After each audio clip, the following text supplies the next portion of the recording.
नमस्कार, मैं हूं प्रेम और फ्रैंकली विद प्रेम में आपका स्वागत है। पिछले प्रोग्राम के विषय को आगे बढ़ाते हुए आज इस बात को समझेंगे कि आने वाले समय में घर खरीदना, बनाना या लेना एक आम आदमी के औकात से बाहर की बात कैसे हो जाएगी। जैसा कि मैंने बताया कि देश के ऊपर आर्थिक मंदी का साया मंडरा रहा है और ऊपर से मेरा यह कहना कि घर का होना मुश्किल हो जाएगा, ये बात थोड़ी निराशाजनक ज़रूर है, लेकिन हालात ऐसे हैं कि हमें ऐसा कहने के लिए मजबूर कर रहे हैं। आज इसी बात का विश्लेषण इस कार्यक्रम में या इस प्रोग्राम में करेंगे।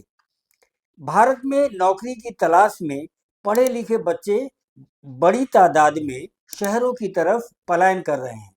कभी ये पलायन छोटे शहरों से बड़े शहरों की तरफ होता है या कभी गाँव से बड़े शहरों की तरफ होता है। भारत में कुछ चुनिंदा शहर हैं जहाँ लोग तेजी से आ रहे हैं, जैसे दिल्ली, मुंबई, दिल्ली एनसीआर, पुणे, हैदराबाद, बेंगलुरु, चेन्नई और कोलकाता। और आश्चर्य की बात यह है कि इन्हीं शहरों में लगभग 7 लाख बने बनाए अपार्टमेंट खाली पड़े हैं और खरीदार नहीं हैं। इनके अलावा 2 लाख ऐसे भी अपार्टमेंट हैं जिनकी कीमत 1.5 करोड़ से भी ऊपर है और उनके भी खरीदार नहीं हैं। हालात ऐसे ही रहे तो आने वाले समय में नौकरी पेशा करने वाले मिडिल क्लास के लोग घर नहीं बना पाएंगे या यूं कहें कि आशियाना खरीद नहीं पाएंगे। आइए जानते हैं कि हम ऐसा क्यों कह रहे हैं। पहला, कि भारत के बड़े शहरों में प्रॉपर्टी की कीमतें सैलरी से ज़्यादा तेजी से बढ़ रही हैं। सैलरी एक दशक में प्रतिशत में बढ़ती है, जबकि घरों की कीमतें गुना में बढ़ती हैं, 3 गुना, 4 गुना, 5 गुना तक। दूसरा बड़ा कारण ये है कि शहरों में जमीन की कमी वास्तव में होती जा रही है। भारत की सबसे अच्छी नौकरियां इन्हीं शहरों में हैं जिन शहरों के नाम हम पहले ले चुके हैं, जैसे मुंबई, दिल्ली एनसीआर, चेन्नई, बेंगलोर, हैदराबाद, पुणे, कोलकाता।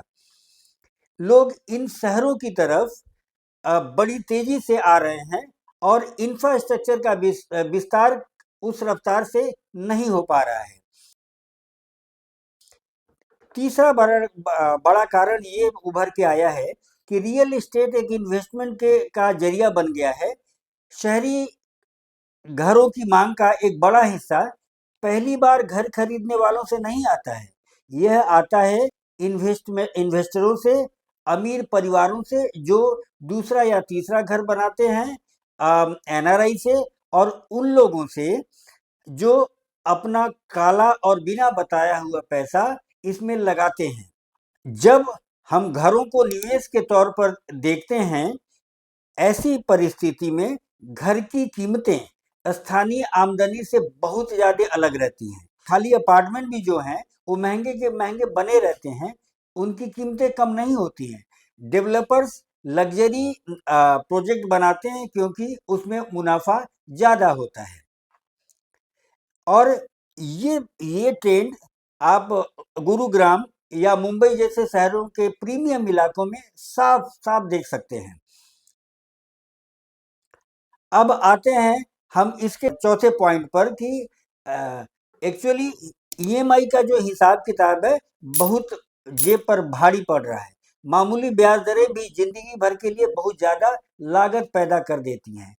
कई खरीदारों के लिए 20-30 साल का लोन लेना तो आम बात होती जा रही है, लेकिन डाउन पेमेंट के लिए पैसे बचाने में काफ़ी साल लग जाते हैं और ऊपर से यदि नौकरी चले जाने का खतरा बन गया तो ये एक मुसीबत का सबब बन सकता है।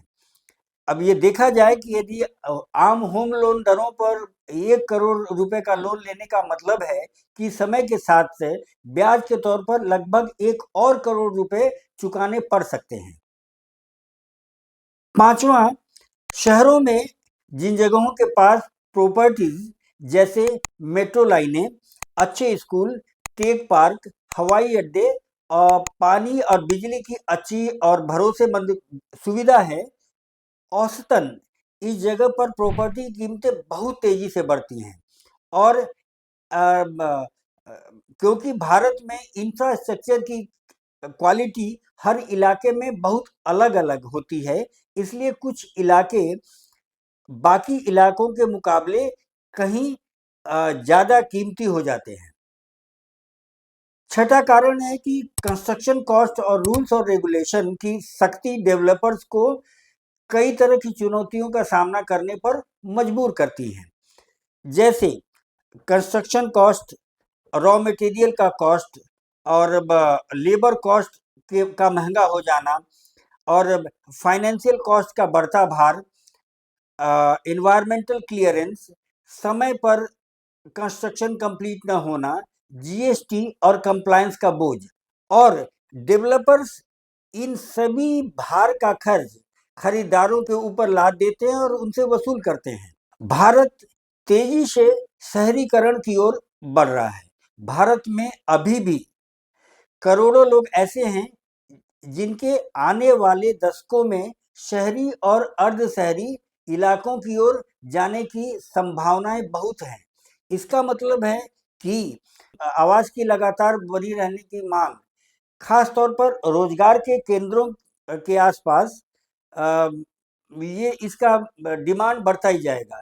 अगर आवास की पूर्ति उतनी तेजी से नहीं बढ़ती है, तो आवास की कीमतें आम लोगों के पहुंच से बाहर होती जाएंगी और हमें तो डर है कि घर का सपना कहीं सपना ही बनकर न रह जाए।